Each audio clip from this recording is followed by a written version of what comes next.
exploring human identity through the lenses of John Locke, Upanishads, and Plato. First, first I want to define human identity, because humans are identifying themselves with so many identities. So, uh, so I felt this is the important topic, and everybody is feeling philosophy is just for books purpose, and because of just sake of studying, we are studying, and there is no practical and pragmatic usage.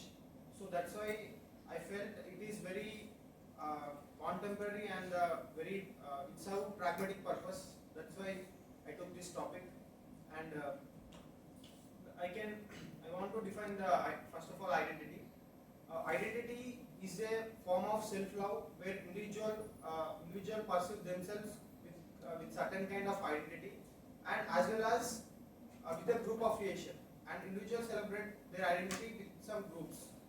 So in that way I can define the identities, and I can classify identity in the two ways. One is a social identity and one is political identity. Social identity, if I want to define social identity, like we can know social atmosphere means there are so many social things will be there, as like now we are sitting in this hall, as this is a IIT Bombay. So who are people are studying in IIT, they identify themselves as IITians. This is one form of identity. And those who are living in Bombay, they will Bombay or Maharashtra, they will say they can identify themselves with Maharashtrians. And those who are living in India, they themselves call themselves Indians. So like this, there are so many identities are there. So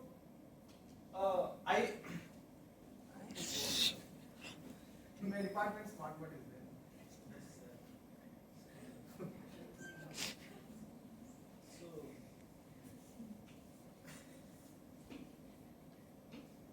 So like social identity is called racial social identity will be there, religious social identity will be there. As I said, Indians, Indian is like one of kind of national identity. National identity will be there, and like if you are tribes, there are tribal identity will be there. Like this, so many identities are there. So I want to say, identifying with so many identities is not a problem, but like consciously, if you are as a philosopher, particularly in the philosophical point of view, like as we identifying with ourselves consciously or unconsciously. Like what if we identify with ourselves unconsciously? That's my point. So there is a lot of significance if we identify with ourselves as Indians. We can embrace our Indian culture, and our own ethnicity will be there. If in India there are so many states, there are so many state cultural significance is there, and so like this, like if so it fosters the significance of identity is fosters belonging and recognition and social stability, cooperation within groups. So we can fulfill our needs and we can grow ourselves.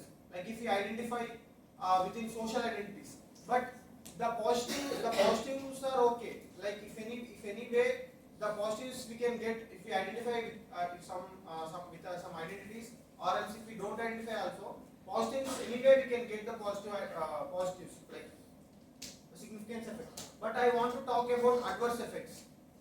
So by identifying so many things like national identity and religious identity, gender identity, so there are so many adverse effects are there. That is can lead to exclusion, discrimination, and hierarchy and conflicts.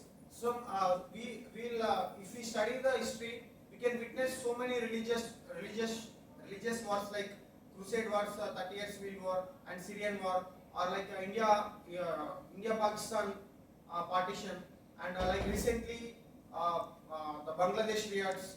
So why these things are happening? If I like when I studied why these things are happening, there are so many individuals, they are blindly or with lack of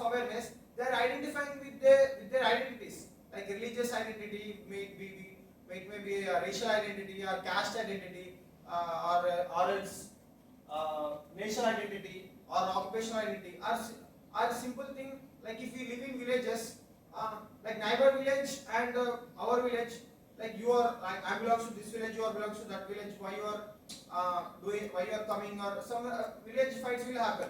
Or else like if you are from, like if anybody knows, if anybody are from Telugu states or Telangana or Andhra, in our states there on the surnames, people will create songs on the surnames and the caste names.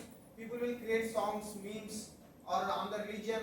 It will happen, and in not in like not private or something. It will happen in movies, mainstream media. So so identifying and propagating their identities is not a problem, but whether they are consciously doing or not, whether they are with some awareness, like with some awareness doing or not. So that's why I want to. These are the adverse effect with the social identities. This is what I want to explain. And later, I classified another form of, and in the social identity there are like cultural and relational, collective identity. This and so many identities are there. So if we come to relational identities, if my daughter or if my brother, like those, so many relations will be there, like father, mother, daughter in a family. So it will, if I identify this, I'm a son of X person, I'm a son of Y person. It will give emotional support. It will give some kind of support. But like what are the adverse effects? Like it will, I feel sometimes it is the individual identity, the individuality is lacking. Like it stops the individuality. So this is the thing. This is the adverse effects. This is the adverse effects of social identity. And if we come to political identity, and these are like I already discussed about this. If we come to political identities, there are so many ideologies and manipulations will happen. Especially we are living in India, and not only in India, in the world, most of the countries are democratic countries. So in the democracy, identity will play a key role, because whatever the politicians, those who are the power mongers are there, they will use identity as a weapon. So if we don't want to if we play a citizen's role, if we don't want to be a puppets in the hands of politicians, we have to be conscious about our awareness, because they are using identity, our identity, and they are dividing us and them, in the people, us and them. So because of these dynamics, they are grabbing the power in their hands, because we are lack of that awareness, and this will leads to injustice. So if we want to justice, we have to be very conscious about our identity, because in the democracy, as Foucault said, through discourse only we can control the power, and politicians will control the people. So through the discourses, people are using, politicians, power mongers are using identity, and they are grabbing the power.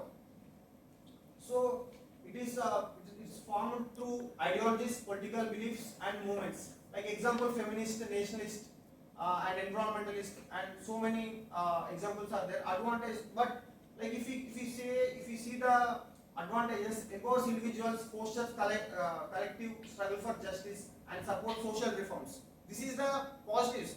We don't have any problem with the advantages. We have how to negate the negative impacts. How to negate the negative impacts from the political identity, and through the negative effects of identity. So disadvantages can cause ideological polarization. So if we see in India or in the world, there are polarizations are happening, and violence and radicalization. Example, Cold War tensions and the January 6th capital riots. There are so many things.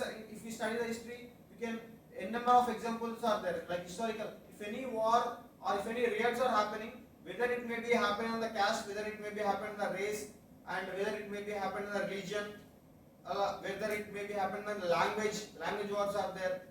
So on the name of particular identity, it will happen. I'm not claiming every war and every riot will happen in the name of identity. I'm not claiming that. But identity is the one of the key factor here. I want to declare that. So in democracies, political identity can be a weapon for powermongers influencing and manipulating people through rhetorical speeches. If we observe the politician speeches in India, they use the rhetorics and like emotionally they provoke the audience, they emotionally provoke the people with their using identities, with the whether it may be religion or any social identity, it may be. So rhetorical speeches and as versus them dynamics, and yeah, I already quoted this. Power operates through discourse. Control over identity equals control over meaning. So now I want to say that I want to declare that these social and political identities, whichever till now I discussed, these are how to negate the negative impacts from the identities. So with the systematic theory, with the philosophical inquiry, we can know that. So how to avoid this negative consequences. So I'm saying that those social and political identities are mere mental constructs. We can, if we do the philosophical inquiry through the lenses of John Locke and Plato and Upanishads, we can easily know that. So through the John Locke standpoint, as we know, like tabula rasa, the concept of tabula rasa, when man is born, his mind is empty. So by growing only, with our experiences, with our sensations, we'll inscribe something on that tabula rasa, something in the mind. So therefore, if we all our social identities, so political identities are there. So if we consider that something, if we met with an accident, memories are arise. Our memory will become erased. So those identities are become erased. So whatever the arising and whatever the temporary identities are there, I am considering it as a mental constructs. So because whatever I want to know what is my real identity. Because if I consider India is my country, but if when I take place the birth in the hospital, what if my parents give to some what if my parents give like as when I mean a baby, the baby will give to some Americans or Africans. I will grow as an African. I will grow as American. So in my mind, like I will think I'm American, I'm African. So I don't think I'm an Indian. So this through this memory, through this tabular rasa concept, we can consider all social identities and political identities are temporary and it is impermanent. So those identities are only just constructs of mind, mental constructs, just psychological constructs. So those are not real identity. And I want to say what, like if you ask, so what is our real identity, then what is permanent? So if all the things are just a mental construct, what is permanent if you ask? So in like as from the Locke standpoint, if memory is there or not, the continuity of consciousness it will be there. Like if we went into coma also, like our memory, and if we become like memory loss patient also, we will be alive. So that means what? Like we are alive without memory. So that is the consciousness is there. That is called continuity of consciousness from the Locke standpoint. So that is the real identity. And if we consider Upanishads, so Atman is not the body, mind, and social self, but the eternal witness. That is option of all changing states. So according to Upanishads, the real identity is the Atman, pure unchanging consciousness. Because already we discussed whatever the identities, social and political identities are there, those all are changing temporarily. So empirical identities like name, form, caste, gender belong to the mind and the manas and the ego. So these are all not real identities. The real identity according to Upanishads is Atman, because that is unchanging. 1 minute. And and the rational soul, according to Plato, from a Platonic standpoint, empirical identities, bodily attributes, social roles are mental constructs belonging to the realm of becoming, subject to change and opinion. And Plato asserts that the real identity of an individual resides in the rational soul, which participate in the eternal and unchanging realm of forms. Because form will not change. Whatever the changing is not the real identity, is not the rational soul, according to Plato. So the true self is the intellect and that contemplates truth and form of the good. The highest reality, authentic identity is the rational and immortal essence of the soul, constant amidst the material world's flux. And the conclusion, it's a conclusion, last slide. So philosophical self-knowledge. So if we get philosophical self-knowledge, we can negate all the negative impacts from which we are getting from the identities. From Locke's consciousness, true identity is the pure, enduring awareness of consciousness itself. That is continuity of consciousness beyond temporary experiences. And from the Upanishads point of view, all empirical identities are mental concepts. The real self is the unchanging, pure consciousness. That is Atman. And according to Plato's rational soul, authentic identity is the rational, immortal essence of the soul, constant amidst the material world. So philosophical self-knowledge from Locke, Upanishads and Plato reveals our true identity, transcending mentally constructed identities and their adverse effects. Yeah, thank you. Thank you. Questions from the audience now? Please, right. You have mentioned from Lockean point of view, Aristotelian point of view, and also Foucault's point of view, and Katukuri's point of view. So I just want to know first, from Foucault's point of view, also mentioned that there are like many birds.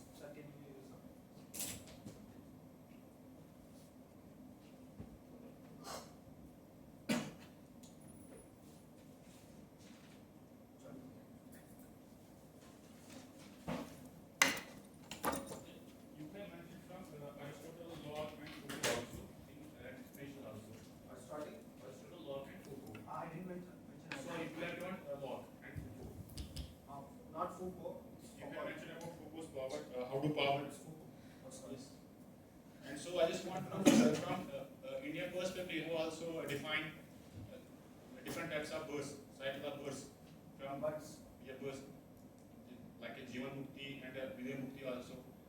Psychology. While in a life, while a man spends his life in ignorance. So from this point of view, I just merging all the questions in one question, that's why. And so I just want to know, can a person have multiple identities? From Yes, this point of view. yes. Multiple identities are there. That's what I discussed. So We are identifying with multiple identities. they all are valid. Yeah, those all are valid. The positive, what are the positives coming from those identities, we should take, and we have to use it for the pragmatic purposes. It serves some pragmatic functions. Okay, so how does power, privilege, or marginalization shape the formation, visibility, and legitimacy of certain identities according to power, according to Foucault? Sorry. So how does power, privilege, or marginalization shape the formation, visibility, and legitimacy of identities according to notion of power by Foucault? Okay, according to Foucault, how power shapes the identities.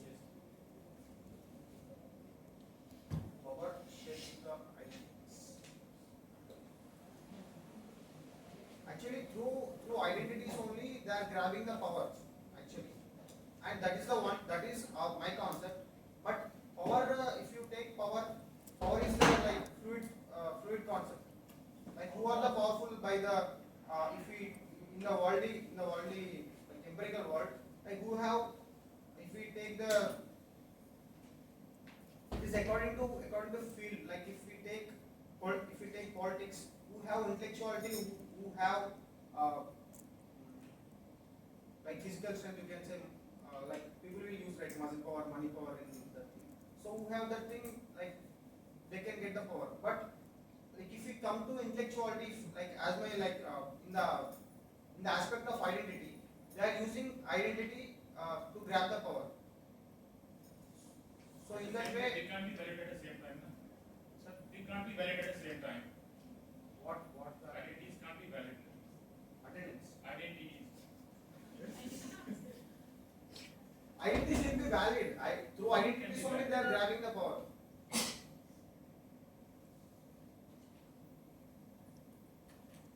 go to the next question. How is shaping the identities?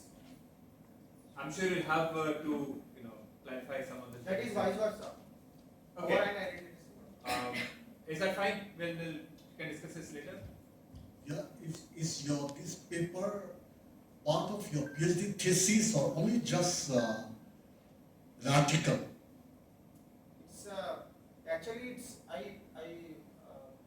I presented this in my department weekly seminar, sir. And when I know this IPC is taking the things, just I sent to IPC. And maybe I will use it in my PhD thesis also. I don't know. I'm not sure in it. Okay.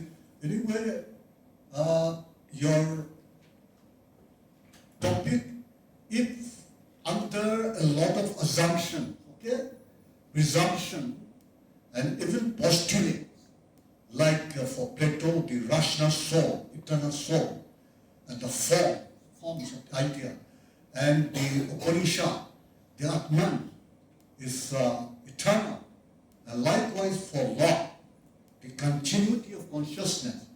In all these, there are so many important assumptions are involved, which are being seriously critiqued and even debated and rejected by many important thinkers, So under the assumption, you may be right, The continuity of the identity, In a sense, identity constantly changing thing, and it is a multiple kind of identity, crisscrossing, overlapping, so many things are involved, Therefore, under particular assumptions and postulate, you may be right, but if you are going to develop into a very serious, important paper or thesis, in all these, you need to go into the depth, Then your paper will be very, very interesting, Yeah, that's my comments.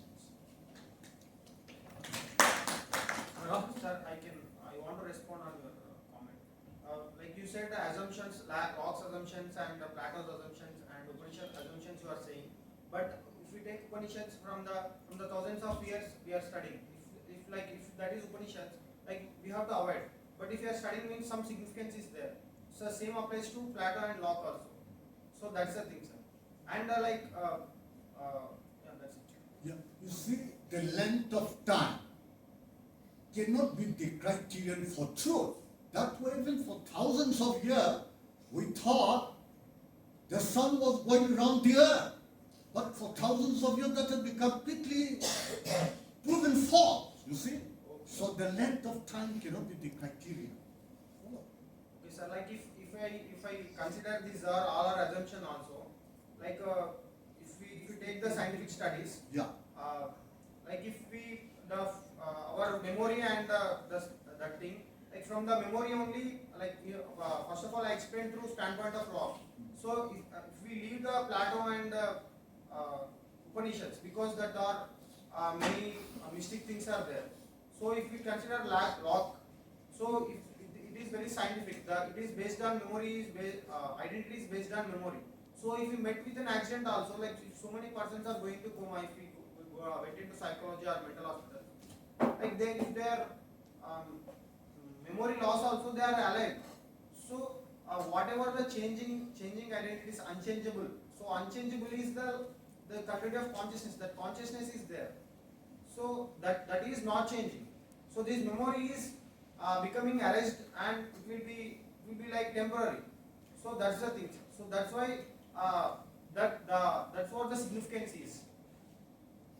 Yeah, you see, even memory, it has also very serious defect it can fail. Bertrand Russell, Pierre Strawson, the original self, and all these serious primitive self, person, serious difficulties have been brought out, you see. So a lot of difficulties are there, and Nietzsche himself has criticized 2000 years of Western philosophy itself. Therefore, the length of time can never be the criterion of truth. That's the truth. Okay. Think about these comments. You don't have to respond to it. Think about it. And then Just I want just last response. Yes. Yeah, like I said one example. Yeah. That example is when I born to my parents in the hospital, if they gave to some other parents, I think those some other guys are my parents. So in that memory I'm recording those some other guys are my parents. So my identity, the son of so and so, is depending on my memory. So that's the thing. It's a depending on the identities. Whatever the identities are depending on the memory, those identities we should not consider as the real identities. So that's the main core theme of my presentation. You see, there are other criteria. Supposing you meet an accident, your brain is completely replaced by another person's brain. Yes, sir. But still, your whole physical being, you're the same. People will say you're the same Mr. So-and-so. But that's one criteria. The several other criteria are involved. Like with a car, a vehicle, the whole thing may be the original, original, but the whole body parts have been changed over a period of time or with accident. And still you say there's the original identity of your car. But several difficulties are involved there. Thank you for the discussion and the presentation.